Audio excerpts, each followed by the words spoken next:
üçün nəyə ehtiyacımız var? Bir, onun konkret predmeti olmalıdır. Yəni havadan sudan danışmamalıdır. O konkret bir şeyə fokuslanmalıdır.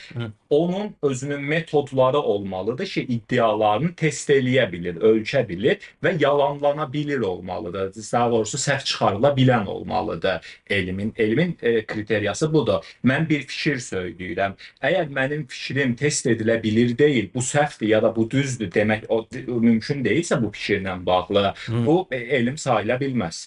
Və bu gün psixologiyanın predmeti var. Təbii ki, bu nədir? İnsanın düşüncələrini, hisslərini, davranışlarını və onda baş verən patologiyaları öyrənir. Bunun üçün çox valid hesab olunan, yəni etibarlı hesab edilən testləri var, metodikaları var, hansı ki, bunun nəticələri sual altına düşməz. Bu dəqiq obyektiv metodlar hesab edilirlər və tədqiqatlar aparılır, məqalələr yazılır.